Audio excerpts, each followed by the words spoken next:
Hallelujah.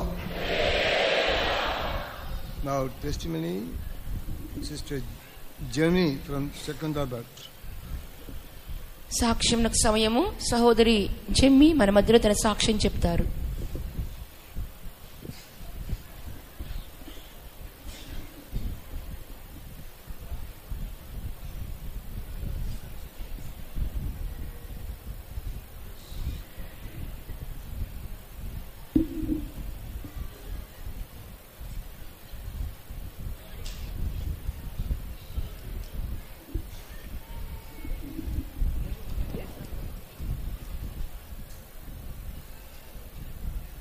கர்த்தருடைய பரிசுத்த நாமம் மகிமைப்படுவதாக.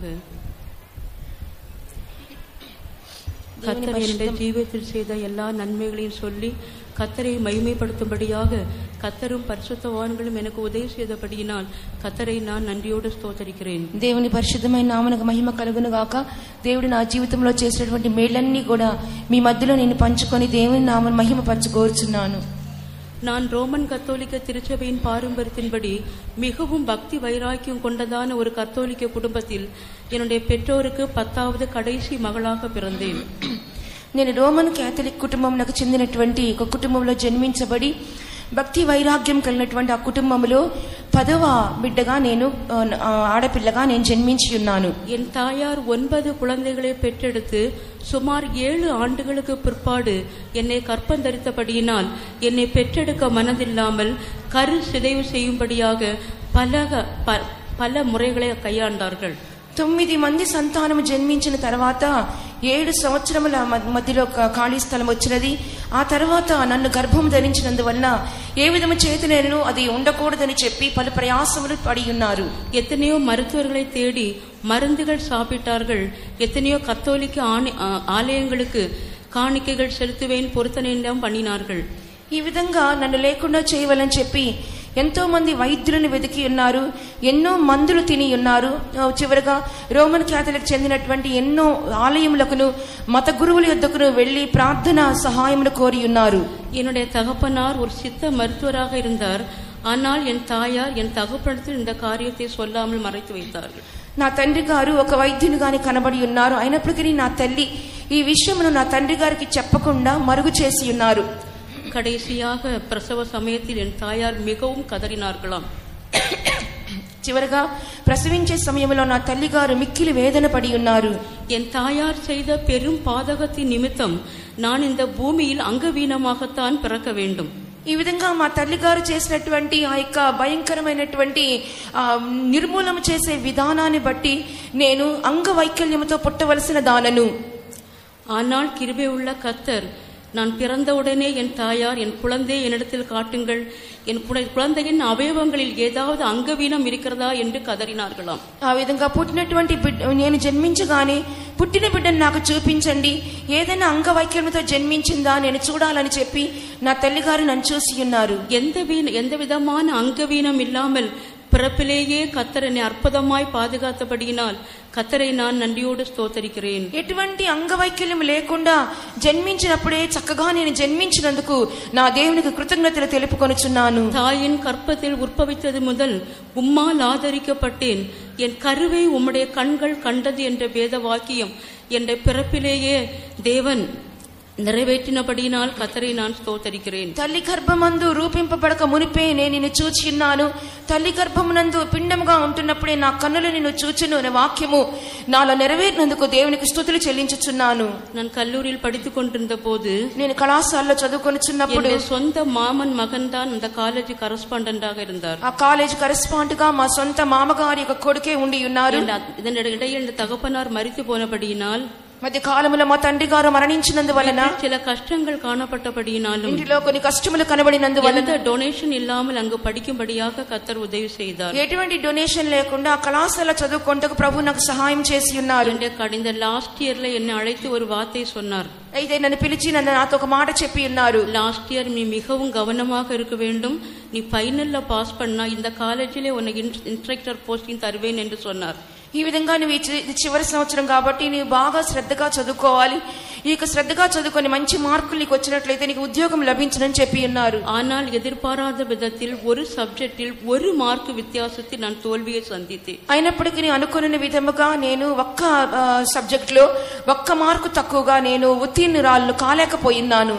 இதனால் மனம் உடைந்து நான் சாக வேண்டும் என்று தீர்மானித்தேன். దీనితో నేను ఎంతగానో మనోదుఖము చెందిన దానిని ఇక చనిపోవలేను అని తీర్మానం చేసుకుని எனக்கு மிகுந்த வெட்கத்தையும் துக்கத்தையும் உண்டாக்கினது. ఎందువల్లంటే ఆ సంభవం నాకు మిగిలిన వ్యసనమును దుఃఖమును కలుగు చేసేను. என்னுடைய தாயாரும் என்னுடைய மூத்த சகோதரனும் சின்ன சின்ன பிசினஸ் பண்ணி எப்படியாவது பிள்ளைகளை படித்து முன்னேற வேண்டும் என்று மிகவும் பிரயாசப்பட்டார்கள். இவர்களுக்கு நான் வேதனையாக மாறிவிட்டேன் என்று மிகவும் துக்கத்தில் ஆழ்ந்தேன். నా తల్లి గారు నా యొక్క పెద్ద సహోదర సహోదరులు చిన్న చిన్నటువంటి వ్యాపారములు పనులు చేసుకుని ఎలాగైనా కుటుంబమును పైకి తేవాలని ప్రయాసపడుచుండగా నేను ఈ రీతిగా నా జీవితంలో జరిగి వారికి దుఃఖాన్ని కలుగు చేసి ఉన్నానే అని చెప్పి నేను మిక్కిలి వేదన పడి ఉన్నాను. நான் நினைத்த காரியம் நடக்கவும் இல்லை, நீ எதிர்பார்த்த காரியம் நிறைவேறவும் இல்லை. నేను అనుకున్నటువంటి కార్యము ఎదురు చూసిన కార్యము ఏమాత్రము నా జీవితంలో జరగలేదు. கடைசியாக மரணத்தை விரும்பினேன். చివరిగా మరణాన్నే కోరుకొని ఉన్నాను. ஒரு நாள் எப்படியாவது மரிக்க வேண்டும் என்று தீர்மானித்தேன். ఒక దినమందు ఎలాగైనా సరే మరణించాలనే తీర్మానం చేసుకున్నాను. அந்த தினம் எங்கள் வீட்டில் யாரும் இல்லை. ఆ దినమందు ఇంటిలో ఎవ్వరూ లేరు. சின்ன கயிறை என் கையில் எடுத்துக்கொண்டேன். చిన్న తాడుని నా చేతిలో తీసుకున్నాను. எங்க வீட்டு பெட்ரூம்க்குள்ளே சென்றேன். నా ఇంటి యొక్క పడక గదిలోకి వెళ్ళి ఉన్నాను. நான் மரிக்க போகிறேன். దేవా నేను మరణించబోచున్నాను. நான் மரித்த உடனே నేను మరణించిన వెంటనే 5 సహోదరులు అవమానం తాంగాமல் உடனே மரித்து விடுவார்கள். నా యొక్క 5 సహోదరులు అవమానాన్ని భరించుకోలేక వెంటనే చనిపోతారు. వారు కూడా సహోదరులే நான் பாதுகாக்க வேண்டும். నా సహోదరులను నేను కాపాడుకోవాలి. எனக்கும் சமாதானம் இல்லை. నాకును సమాధానం లేదు. ஆனால் நான் சாக வேண்டும். అయినను నేను చనిపోవాలి. எப்படி சாக வேண்டும் என்று எனக்கு தெரியவில்லை. ఎలా చనిపోవాలో కూడా నాకు తెలియదు. కైரை మాత్రం கையில் பிடித்துக்கொண்டு நான் சாக வேண்டும் என்று பிரயாசப்பட்டுக் கொண்டிருந்தேன். ఒక తాడు మాత్రం చేతిలో పట్టుకొని చనిపోవాలని ప్రయాసపడుతూ ఉన్నాను. வீட்டில் அறையில் நடக்கிறதான காரியமா இருந்தது. అది ఇంటిలో గదిలో జరుగుతున్న కార్యం అయ్యింది. కిచెన్ல ఇருந்து ஒரு சத்தம் வந்தது. అయిన వంటగదిలో ఉన్న ఒక శబ్దం వినబడుతుంది. ఇంటి నీ మరితాల్ ఎంగే పోవాయ్. కుమారి నీవు ఈ రోజు చనిపోతే నువ్వు ఎక్కడికి వెళ్ళుదువు? நீ மரித்தால் உன் நித்தியத்தை எங்கே கழிப்பாய்? ఈ దినమందు నువ్వు చనిపోతే నీ నిత్యమును ఎక్కడ గడుపుతావు? ஒரு சத்தம் என்னை தடை பண்ணியது. అటువంటి స్వరము నన్ను ఆటంకపరిచింది. உடனே வெளியே வந்து பார்த்தேன். వెంటనే బయటికి వచ్చి చూస్తున్నాను. ஒருவரையும் காணவில்லை. ఎవ్వరిని చూడలేదు. சத்தத்தை மாத்திரம் கேட்கிறேன். శబ్దాన్ని మాత్రం విని ఉన్నాను. எங்களுடைய வீட்டின் முதல் கதவை யாரை தட்டுவது போல் இருந்தது. వెంటనే మా ఇంటి యొక్క ఎదుటి గుమ్మం ఎవరో తట్టినట్లుగా திறந்து பார்த்தால் ఆ గుమ్మం తెరిచి చూచినప్పుడు நேசிக்கிறதான எங்க அம்மா நின்று கொண்டிருந்தார்கள். ప్రేమించుతున్న నా తల్లి గారు అక్కడ నిలబడి ఉన్నారు. என் அம்மாவை பார்த்த உடனே என்னுடைய ఆలోచన எல்லாம் தாறுமாறై போய்விட்டது. మా అమ్మగారిని చూసిన వెంటనే నా ఆలోచనలన్నీ కూడా తారుమారైపోయాను. என் மனதை அப்படியே மாற்றி விட்டார். దేవుడు నా మనసును ఆ విధంగా మార్చినారు. సమాధానం இல்லை. అయినను నాలో సమాధానం లేదు. కథోలిక ఆలయத்தில் திருவிழாக்கள் நடைபெற்றுக் கொண்டிருந்தது. ఆ కథోలిక ఆలయంలో కొన్ని తిరునాళ్ళు జరుగుతూ ఉన్నాయి. திருச்சி కలైకావరి భరతనాట్య కులినర్ வந்து భరతనాట్యంகள் ఆడి எல்லாரையும் సంతోషపడుతూ ఉంటున్నారు. అక్కడ ఉన్నటువంటి విదేశీయులు వచ్చి అనేకమైన కార్యములు చూపిస్తుండగా అందరూ సంతోషిస్తూ ఉన్నారు. அவர்களோடு சேர்ந்து భరతనాట్యం ஆடி எல்லாரையும் சந்தோஷப்படுத்தினால் எனக்கு சமாதானம் கிடைக்கும் என்று அந்த ஸ்டேஜை நோக்கி சென்று கொண்டிருந்தேன். ఈ విధంగా వారితో కలిసి నేను కూడా నాట్యం ఆడినట్లయితే నాకు సంతోషం వచ్చునని చెప్పి ఆ స్టేజ్ వైపుకు నేను కూడా వెళుతూ ఉన్నాను. அப்பொழுது என் வஸ்திரத்தின் ஒரு ஓரத்தை ஒருவர் இழுத்தது போல் இருந்தது. అదే సమయంలో నా ప్రక్కన ఎవరో నన్ను లాగినట్లుగా నాకు తోచింది. நீ தூரமானவள், ఇదిగో నువ్వు దీనికంత దూరమైనవள், ఈ కార్యములకు దూరమైన దాను. சத்தத்தை மாத்திரம் நான் கேட்டேன். అటువంటి శబ్దమును మాత్రం విని ఉన్నాను. என்னை பின்தொடர்ந்து வருகிற நபர் யார் என்று எனக்கு தெரியவில்லை. అయినను నన్ను వెంటాడుచున్న వ్యక్తి ఎవరని చెప్పి నాకు తెలియలేదు. எவ்வளவு வேகமாக முன்னோக்கி சென்றேனோ, ఎంత వేగంగా ముందుకు వెళ్ళి ఉన్నాను, வேகமாக பின்னோக்கி வந்தேன். అంత వేగంగా వెనక్కి వచ్చి ఉన్నాను. எத்தனையோ பாவ சங்கீதனம் செய்தேன். ఎన్నో పాప ఒప్పుకోలు చేసి கத்தோலிக்க ஆலயங்களுக்கு சென்றேன். ఎన్నో కేథలిక్ ఆలయాలకు వెళ్ళి ఉన్నాను. బైబిల్ అరైத்து సాపిட்டால் நமக்கு சமாதானம் கிடைக்கும் என்று சொன்னார்கள். బైబిల్ ని బాగా నువ్వు చదివినట్లయితే సమాధానం దొరకదని చెప్పి ఉన్నారు. నావల్ పుస్తకங்களை அதிகமாக படித்தேன். అధికమైన పుస్తకాలను కూడా చదివి ఉన్నాను. இரவு பகலாக சினிமா பார்த்தேன். రాత్రి పగలు సినిమాలు చూసి ఉన్నాను. எனக்கு సమాధానం இல்லை. అయినను సమాధానం దొరకలేదు. எப்படியாவது சமாதானம் கிடைக்க வேண்டும் என்று எவ்வளவோ பிரயாசப்பட்டேன். ఏ విధంగా నేను సమాధానం రావాలని చెప్పి ఎంతో ప్రయాసపడి நேரம் இல்லாதபடியினால் சுருக்கமாக சொல்கிறேன். సమయం లేనందువల్ల క్లుప్తంగా చెప్పుచున్నాను. என்னுடைய சகோதரி ரகசியமாக ஒரு பெந்தேகோஸ்தே ஆலயத்தில் ரட்சிக்கப்பட்டிருந்தார்கள். చివరిగా నా సహోదరి రహస్యముగా పెంతెకోస్తు సంఘంలో రక్షింపబడి ఉన్నది. அந்த ఆలయத்துக்கு நான் கொண்டு போகப்பட்டேன். ఆలయాన్ని తీసుకుని పోబడి ఉన్నాను. எல்லாரும் எனக்காக ஜெபித்தார்கள். వారందరూ నా కొరకు ప్రార్థించి என் இதயத்திலே விஷம் மருந்திருக்கிறது என்று சொன்னார்கள். అప్పుడు నా హృదయములో విషం వచ్చినదని ఉందని చెప్పి కార్యத்தை எல்லாம் ஜெபம் பண்ணி எண்ணெய் தந்து நான் குடித்தேன், எல்லா மருந்தும் வெளியே வந்தது. ఆ యొక్క కార్యములన్నీ కూడా ప్రార్థన చేసి నూనె త్రాగించినప్పుడు అవన్నీ కూడా బయటికి వచ్చినవి. శరీరத்தில் இருந்த వెయిట్ எல்லாம் குறைந்தது போல் காணப்பட்டது. నా శరీరంలో ఉన్నటువంటి వేదన తగ్గిపోయినట్లుగా కనబడి ఉన్నది. எல்லாரும் எனக்காக ஜெபித்துக் கொண்டிருந்தார்கள். వారందరూ నా కొరకు ప్రార్థన చేస్తూ ఉన్నారు. ரட்சிப்புக்காக அவர்கள் ஜெபித்தார்கள். నా రక్షణ కొరకు ప్రార్థన చేసి ఉన్నారు. நானும் அப்போது என்ற குறைகள் எல்லாம் தேவ சமூகத்தில் சொல்லி ஜெபித்துக் கொண்டிருந்தேன். అప్పుడు నేను కూడా నా కొరతలని దేవునికి సన్నిధానంలో చెప్పి ప్రార్థన దర్శనத்தை பார்த்தேன். అప్పుడు ఒక దర్శనాన్ని కూడా చూసి ఉన్నాను. యేసు సిలుவை சுமந்து கொண்டு சென்று கொண்டிருந்தார். యేసు ప్రభు సిలువ మోసుకొని వెళుతూ ఉన్నారు. மிகவும் தூரத்தில் நின்று கொண்டிருந்தேன். నేను మిక్కిలి దూరంగా కనబడి ఉన్నాను. சிலுவையை மிகவும் பாரமான சிலுவை, அவர் கீழே விழவில்லை, விழப்போவது போல் இருக்கும், எழும்புவார். அப்படி மிகவும் கஷ்டத்தோடு அந்த சிலுவை சுமந்து கொண்டிருந்தார். మిక్కిలి భారమైన సిలువ మోలేని పరిస్థితిలో కిందకు పడిపో వ్యక్తిగా కనబడుచున్నారు. కానీ కింద పడిపోకుండా మిక్కిలి కష్టముతో ఆ భారమైన సిలువను మోయిచూ ఉండి ఉన్నారు. திரும்பி பார்த்தபோது இயேசு தூரத்தில் சிலுவை சுமந்து கொண்டு போய் கொண்டிருக்கிறார். నేను వెనక తిరిగి చూసినప్పుడు బహు దూరంలో యేసు ప్రభు సిలువను మోసుకొని వెళుచున్నారు. எல்லா బలத்தையும் சேர்த்து வேகமாக நான் ஓடினேன். నా బలమంతా చేకూర్చుకొని వేగంగా పరిగెత్తి ఉన్నాను. அவர் பக்கத்தில் நான் சென்றேன். ఆయన ప్రక్కకు వెళ్లి ఉన్నాను. ஆண்டவரே, இந்த சிலுவை எனக்கு தாரும். దేవా, ఈ సిలువను నాకు ఇమ్ము. சிலுவை நான் உமக்காக சுமக்கிறேன். ఈ సిలువను నీ కోసం నేను మోస్తాను. சிலுவையினுடைய ஒரு சின்ன పీస్ కూడా சுமக்கிறதுக்கு எனக்கு బలం இல்லை. ఆ సిలువలో ఒక చిన్న ముక్కను మోయడానికి కూడా నాకు బలము లేదు. மிகவும் பாரமான சிலுவை. ఆ సిలువ మిక్కిలి భారమైన సిలువ. முகத்தில் எல்லாம் ரத்தம் வடிந்து கொண்டிருந்தது. ఆయన శరీరం అంతా రక్తము కారుచున్నది. எல்லாம் ரத்தம் வடிந்து கொண்டிருந்தது. ఆయన వస్త్రములంతా రక్తము కారుచున్నది. இந்த சிலுவை எனக்கு தரவே இல்லை. ఆ సిలువను ఆయన నాకు ఇవ్వలేదు. அவரை மிகவும் கெஞ்சி கேட்டேன். ఆయన బ్రతిమాలుకుంటున్నాను. இந்த సిలుவை எனக்கு தாரும். దేవా, ఆ సిలువ నాకిమ్ము. அவர் சிலுவை எனக்கு தரவில்லை. ఆ సిలువ నాకు ఇవ్వలేదు. அவர் వలது కరத்தை பிடித்து என்னை కట్టి பிடித்தார். ఆయన కుడి చేతితో నన్ను పట్టుకొని ఉన్నారు. நான் அவரை பார்த்தேன். నేను ఆయన చూసి ఉన్నాను. கண்களுக்குள் நான் இருந்தேன். ఆయన కన్నులలో నేను కనబడుచున్నాను. தான் எனக்கு தெரிந்தது கண்ணின் வெள்ளை பாகத்தில் நமக்கு பார்வை இல்லை என்று. కాబట్టి ఆ కన్నులో ఉన్నటువంటి తెల్ల భాగానికి మనకి దృష్టి ఉండదు. அப்போதுதான் எனக்கு தெரிந்தது அந்த பகுதியில் எல்லாம் பார்வை இல்லை, ఐబాల్లో మాత్రం దాని పార్వై இருக்கிறது என்று தெரிந்தது. నేత్రం అంతటిలో తెల్లని భాగంలో మనకు దృష్టి ఉండదు, కానీ లోపల కంటి పాప మూలంగానే మన దృష్టికి చూస్తున్నామని నేను అప్పుడే గ్రహించుకుని ఉన్నాను. அவருடைய கண்களுக்குள் நான் தெரிந்தேன். ఆయన కన్నులలో నేను కనబడి ఉన్నాను. கண்களுக்குள் என் முழு சரீரம் இருக்கிறதை பார்த்தேன். ఆయన కంటి పాపలో నా పూర్తి శరీరం కనబడుతుంది. கண்ணால் அவருடைய கண்ணை நான் பார்த்தேன். నా కన్నులారా ఆయన నేను చూసి ఉన్నాను. வாய் திறந்து இடத்தில் பேசினதாக தெரியவில்லை. ఆయన నోరు తెసి మాట్లాడినట్టుగా నేను గమనించలేదు. கொண்டே இருந்தேன். నేను ఆయన చూస్తూ ఉన్నాను. அப்போது அவர் ஒரு வார்த்தை எனக்கு சொன்னார். అప్పుడు కొన్ని మాటలు ఆయన నాతో చెప్పారు. I will not forget you, you don't forget me. నేను నిన్ను మర్చిపోవట్లేదు, నీవు నన్ను మర్చిపోవద్దు. இந்த வார்த்தையை கேட்ட உடனே, ఆ మాట వినిన వెంటనే சந்தோஷம் தாங்க முடியவில்லை. నా సంతోషం భరించలేకపోయింది. என்னை விட்டு போய்விட்டது. దుఃఖమంతా పారిపోయింది. శరీరத்தை என்னால் కంట్రోల్ செய்ய முடியவில்லை. నా శరీరాన్ని స్వాధీనపరచుకోలేకపోయాను. அந்த காலம் சுத்தி நான் ఉరుండు పెరండు భయంకర బల్లమేకుళ్ళానేన్. ఆ స్థలమంతా కూడా నేను గంతులు వేయచ్చు, నేను డొర్లుచు, నేను భయంకరమైన సంతోషంతో నింపబడి ఉన్నాను. విట్టది இந்த பிள்ளை கர்த்தரை கண்டாள் என்று. అప్పుడు అందరికీ తెలిసింది ఈ పిల్ల దేవుని చూసి ఉన్నదని. இந்த శరీరത്തിന്റെ எல்லா నగైகளை நான் కలచినేన్. అప్పుడు నా శరీరంలో నగలన్నీ తీసి పారవేస్తున్నాను. నగை కలచ வேண்டும் என்று சொல்லவில்லை. నగలిప్పమని ఎవ్వరు నాతో చెప్పలేదు. యేసుவை பார்த்த பிற்பாடு, నేను యేసుని చూసిన తర్వాత புறம்பான அலங்கரிப்பு மேல் எனக்கு விருப்பம் இல்லாமல் போய்விட்டது. వెలుపటి అలంకారం మీద ఇష్టం లేకుండా పోయింది. அது ரத்தம் காரின பிற்பாடு கூட முகம் அவ்வளவு அழகாக இருந்தது. ఆయన రక్తము కారుచున్నప్పటికీ ఆయన ముఖం అంత సౌందర్యంగా ఉంది. ஞானஸ்தானம் தர வேண்டும் என்று சொன்னேன். నాకు బాప్తిసం ఇవ్వమని అడిగి ఉన్నాను. மிகவும் பயந்தார்கள். ఆయన మిక్కిలి భయపడి ఉన్నారు. இல்லை, ஒரு 3 மாசம் கழிய வேண்டும் என்று சொன்னார்கள். ఇంకా 3 నెలలు గడవాలని చెప్పి ఉన్నారు. இல்லை, நான் இயேசுவை பார்த்தேன். లేదు, నేను యేసుని చూసి என்னோடு பேசினார். యేసు నాతో మాట్లాడి நான் மறக்க மாட்டேன் என்று சொன்னார். నేను మర్చిపోనని చెప్పి ఉన్నారు. ஏன்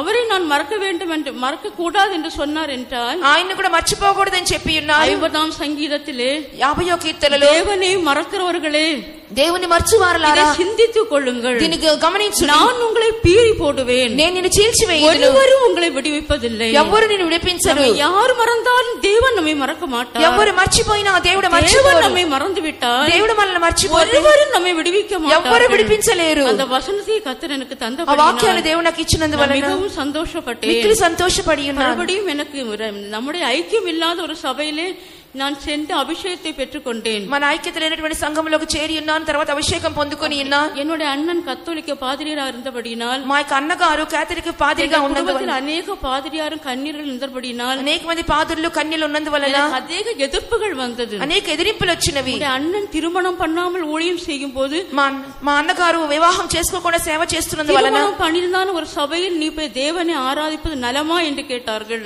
ఆ విధంగా వివాహం చేసుకున్న సంఘానిలో నువ్వు వెళ్ళినట్లయితే బాగుందని చెప్పి దేవునిக்காக ஊழியம் செய்கிறவர்கள் శరీర సంబంధமாக జీవిக்க கூடாது என்று சொன்னார்கள். దేవుని కొరకు సేవ చేసే వాళ్ళు శరీర ప్రకారంగా జీవించకూడదని చెప్పి ఉన్నారు. உடனே நான் தேவ சமூகத்தில் ஜெபித்தேன். వెంటనే దేవుని సన్నిధిలో ప్రార్థన చేసి, உண்மையான பரிசுத்தவான்கள், దేవా నిజమైన పరిశుద్ధులు, கர்த்தருக்காக ஜீவிக்கிற பரிசுத்தவான்கள், దేవుని కొరకు జీవించే పరిశుద్ధులు, திருமணம் செய்யாமல் ஜீவிக்கிற பரிசுத்தவான்கள், వివాహం లేకుండా జీవించే పరిశుద్ధులు, భూమిயில் ఎங்கேயாவது இருந்தா காட்டி தாரும் ஆண்டவரே என்று ஜெபித்தேன். ఈ భూమిలో ఎక్కడున్నా సరే నాకు చూపించమని ప్రార్థన చేస్తున్నాను. 12 மணி ஜெபித்துக் கொண்டிருந்த போது, ఒక రాత్రి 12 గంటలకు ప్రార్థిస్తున్నప్పుడు என்னை ஒருவர் தட்டுவது போல் இருந்தது. ఎవరో నన్ను ఈ విధంగా తట్టుచున్నట్లుగా గమనించి ఉணర్வை అடைந்து எழும்பி ఉక్కాందేన్. అలా గ్రహించుకొని లేచి కూర్చొని ఉన్నాను. జెబిక ఆరంభితేన్. అప్పుడు నేను ప్రార్థన చేయటకు ప్రారంభించాను.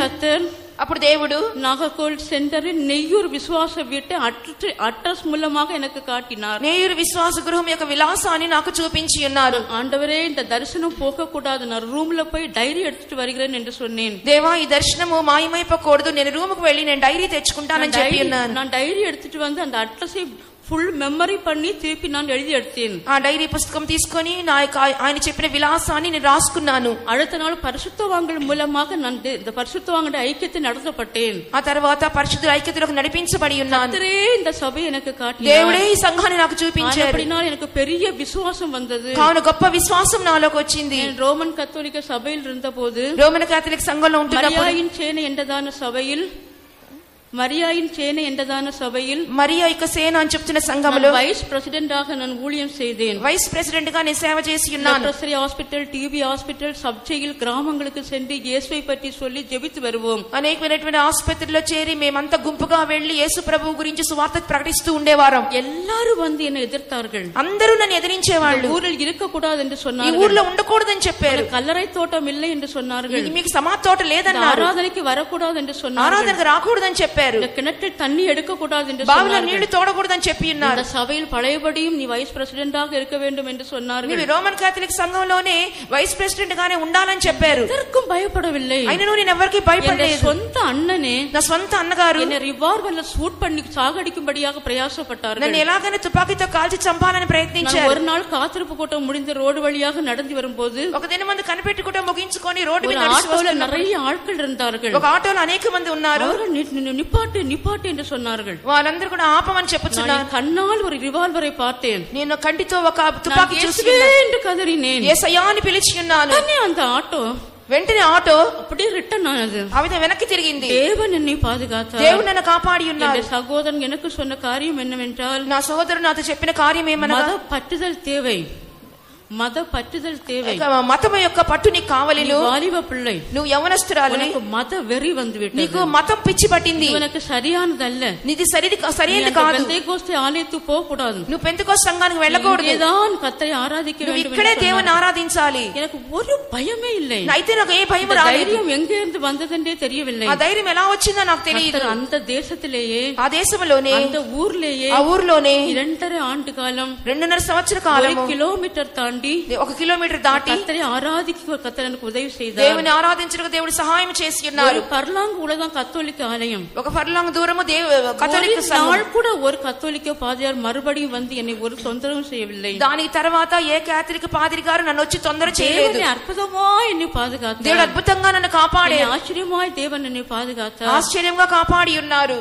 கர்த்தர் செய்த எல்லா நன்மைகளுக்காய் கர்த்தரை ஸ்தோத்திரிக்கிறேன். దేవుడు చేసిన మేళ్ల కొరకు దేవుని స్తోత్రించున్నాను. ஒரு காரியத்தை மாத்திரம் సమయం இல்லாதபடியால் முடிக்கிறேன். ఒక కార్యాన్ని మాత్రం చెప్పి సమయం లేనందువల్ల ముగిస్తున్నాను. ஒரு ఫెయిత్తంలో நான் జెబితుకు கொண்டிருந்தேன். ఒక విశ్వాస గృహమందు ప్రార్థించుచున్నప్పుడు మిగుంద పల్వలిயாக இருந்தது. మిక్కిలి పన్ను నొప్పి వచ్చి ఉన్నది. ముఖమెல்லாம் వీంగి கொண்டிருந்தது. ముఖమంతా వాసిపోయి ఉన్నది. திடீரென்று ஆவியானவர் சொன்னார், అకస్మాత్తుగా ఆత్మదేవుడు చెప్పారు, பரிசுத்தவான்களுக்காக இன்றைக்கு ஜெபிக்கவில்லையே என்று சொன்னார். నువ్వు పరిశుద్ధుల కొరకు ఈ రోజు ప్రార్థన చేయలేదే అని உடனே ஆண்டவரே எனக்கு பல்வலியாக இருக்கிறது. వెంటనే దేవా నాకు పంటి నొప్పిగా ఉన్నది, ముఖమెల్లా వీంగి నా ముఖమంతా వాచినది, என்னால் சத்தமாக ஜெபிக்க முடியாது, గట్టిగా ప్రార్థన చేయలేకపోతున్నాను, நான் முழங்கால் படியிட்டு நான் பரிசுத்தவான்களுக்காக ஸ்தோத்திரம் பண்ணுகிறேன் என்று சொன்னேன். నేను మోకరించి పరిశుద్ధుల కొరకు నేను స్తోత్రం చెప్తానని చెప్పి ఉన్నాను. நான் அப்படி முழங்கால் படியிட்டு ஸ்தோத்திரம் பண்ணிக்கொண்டிருந்தேன். ఆ విధంగా మోకరించి స్తోత్రం చేయించు ఉన్నాను. ஸ்தோத்திரம் மாத்திரம் தான் செய்தேன், స్తోత్రం మాత్రం చేసి ఉన్నాను. என்னுடைய ஆவியிலே, నా ఆత్మలో சில ஆவிகள்லாம் உள்ளே வருகிறது போல் தெரிந்தது. కొన్ని ఆత్మలు కూడా నాలోనికి వచ్చినట్లుగా பயங்கரமான ஆவிகளா இருந்தது, భయంకరమైన దురాత్మలుగా நானோ ఉన్నాయి. பரிசுத்தவான்களுக்காக ஜெபித்துக் கொண்டிருக்கிறேன். నేను పరిశుద్ధుల కొరకు ప్రార్థన చేస్తూ நம்முடைய தலைமை பாஸ்டர் 3 பேருக்காக ஜெபித்துக் கொண்டிருந்தேன். మనకు ప్రధాన పాస్టర్లు 3 కోసం ప్రార్థన చేస్తూ ఉన్నాను.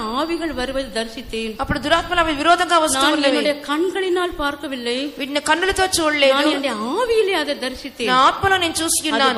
వలుసర్పத்தின் ఆవి, ఆ ఘటసర్పపు ఆత్మ, వంచికర ఆవి, ఆ యొక్క వంచించే ఆత్మ, కుట్టంచాటుం ఆవి, నేరమోపు ఆత్మ, పిన్మాటத்தின் ఆవి, వెనకబడిపోయే ఆత్మ, మాంసத்தின் ఆవి, శరీర ప్రకారమైన ఆత్మ, ఆవిகளெல்லாம் என்னை தாக்க வந்தது. ఇవన్నీ కూడా ముట్టడానికి వచ్చి ఉన్నవి. நான் முழங்கால் படியிட்டு பரிசுத்தவான்களுக்காக ஜெபித்துக் கொண்டிருந்தேன். నేను మోకరించి పరిశుద్ధుల కొరకు ప్రార్థన చేసి ఉన్నాను. அப்போது எனக்குள்ளிருந்த ஆவியானவர் சிங்கத்தை போல் குமரினார். అప్పుడు నాలో ఉన్న ఆత్మదేవుడు సింహం వలె గర్జించి ఉన్నారు. சிங்கத்தை போல பயங்கரமாக கர்ச்சிக்க சிங்கம் போல முழங்கி கொண்டிருந்தார். ఆ విధంగా గర్జించే సింహం వలె భయంకరంగా ఆయన గర్జిస్తూ இவளை ఉన్నారు. தொடாதே, నీవేమన్నా ముట్టవద్దు, இவள் மேல் உனக்கு அதிகாரம் இல்லை, ఈమె మీద నీకు అధికారం లేదు. பரிசுத்தவான்களுக்காக முழங்கால் நிற்கிறாள், ఈమె పరిశుద్ధుల కోసం మోకరిస్తున్నది, பரிசுத்தவான்களுக்காக ஜெபித்துக் పరిశుద్ధుల கொண்டிருக்கிறாள். కొరకు ప్రార్థన చేస్తున్నది. இவளை தொடாதே, నువ్వు భయపడవద్దు. உடனே அந்த ஆவிகள்லாம் திரும்பி போய்விட்டது. వెంటనే దురాత్మలన్నీ వెళ్లిపోయినవి, ஒன்றும் செய்யவில்லை. అవి ఏమీ చేయలేకపోయింది. நான் விளங்கிக் கொண்டேன், అప్పుడు అర్థం చేసుకున్నాను, பரிசுத்தவான்களுக்காக ஜெபிப்பது పరిశుద్ధుల కొరకు ప్రార్థన చేయటం జీవితంలో ఎவ்வளவு பெரிய பாதுகாப்பு, మన జీవితంలో ఎంత గొప్ప కాపుదల. பரிசுத்தவான்களுக்காக உத்தரவாதத்தோடு ஜெபிக்கும் போது, పరిశుద్ధుల కొరకు బాధ్యతగా మనం ప్రార్థన చేసినప్పుడు అంధకారத்தின் వల్లమేలకు విలకి కర్తர் நம்மை பாதுகாக்கிறார். అంధకార శక్తుల నుండి తొలగించి దేవుడు కాపాడుదురు. பரிசுத்தவான்களுக்காக நாம் ஜெபிக்க எவ்வளவு கடமைப்பட்டிருக்கிறது மாத்திரமல்ல, పరిశుద్ధుల కొరకు ప్రార్థన చేయడానికి మనం బద్దులమై ఉన్నాం. அவர்களுக்காக ஜெபிப்பது நமக்கு எவ்வளவு பாதுகாப்பு என்பதை వారి కోసం ప్రార్థన చేయటం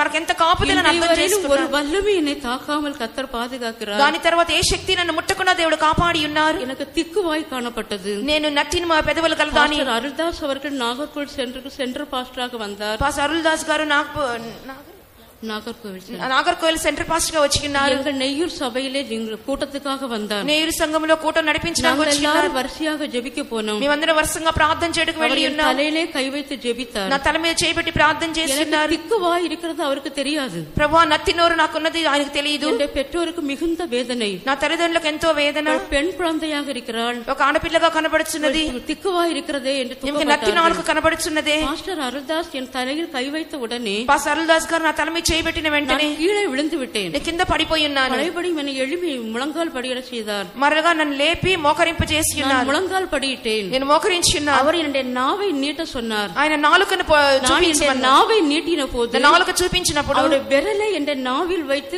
பிசாசை கட்டினார். ఆయన వేలును నా నాలుక మీద ఉంచి సాతాన్ని బంధించి ఉన్నారు. என் திக்குவா என்னை விட்டு போய்விட்டது. వెంటనే నా నత్తి నాలుక పోయింది. பரிசுத்தவான்களுடைய ஊக்கமான ஜெபம் என்ற திக்குவாய சுகமாக்கியது. పరిశుద్ధుల యొక్క పట్టుదల కలిగిన ప్రార్థన నా యొక్క నత్తి నాలుకను ముట్టి ఉన్నది. பாஸ்டர் அருள்தாஸ் என்னிடத்தில் சொன்னார், పాస్టర్ అరుల్దాస్ గారు నాతో చెప్పి ఉన్నారు, பாப்பா நீ எல்லா சபையிலும் வேதத்தை வாசிக்க வேண்டும் என்று சொன்னார். పాపా నువ్వు సంఘంలో నువ్వు దేవుని గ్రంథాన్ని చదవాలని చెప్పి ఉన్నారు. தீர்மானம் பண்ண வேண்டும் என்று சொன்னார். అలా తీర్మానం చేసుకోమని చెప్పి ఉన్నారు. அருமையானவர்களே, 21 ஆண்டுகள் சென்னையில் ஊழியம் செய்தேன். ప్రియమైన దేవుని బిడ్డలారా, 21 సంవత్సరాలు చెన్నైలో సేవ చేస్తున్నాను. வார்த்தையின்படியே, పరిశుద్ధులు చెప్పిన మాట ప్రకారం 21 ஆண்டு காலமும் 21 సంవత్సరాలు நான் சென்னையில் இருந்த எல்லா சபையிலும் வேதத்தை வாசிக்கிற ஊழியத்தை செய்தேன். చెన్నైలో ఉన్నటువంటి ప్రతి సంఘంలో నేను దేవుని గ్రంథాన్ని చదివి సేవను చేస్తున్నాను. அந்த வேதம் வாசிக்கிற ஊழியம் செய்யும்போது எனக்கு திக்கு வாயே வரவில்லை. ఏ దినమందు కూడా నేను ఆ విధంగా బైబిల్ చదువుతున్నప్పుడు నత్తి నాలుక నాకు రాలేదు. అంతేలేంది ఇంటి వరக்கும் எத்தனை மருத்துவரால் ஆகாத காரியத்தை பரிசுத்தவான்களுடைய ஒரு நிமிஷ ஜெபத்தின் மூலம் கர்த்தர் என்னை சுகமாக்கினார். ఎంతో మంది వైద్యులు చేయలేని కార్యాన్ని పరిశుద్ధుల యొక్క నోటి మాట మూలంగా దేవుని స్వస్థపరిచి ఉన్నారు. எத்தனையோ నన్மைகளை కర్తర్ ఎన్నో మేలు ప్రభు చేసి ఉన్నారు. நேரமில்லாதபடியினால் முடிக்கிறேன். సమయం లేని వల్ల ముగిస్తున్నాను. இந்த సాక్షి கர்த்தர் అனைవருக்கும் ఆశీర్వదిపారాக. నా సాక్ష్యం అనేకులకు ఆశీర్వాదకరంగా మార్చుదురుగాక. దేవునికి స్తోత్రములు. For all the wonderful works the Lord has done in the dear sister's life, shall we all praise God. దేవుడి సహోదరి యొక్క జీవితంలో చేసిన మేళ్ళు ఉపకారములన్నిటికై దేవుని స్తోత్రించెదము. Praise you, praise you, praise you, praise you, praise you. Amen.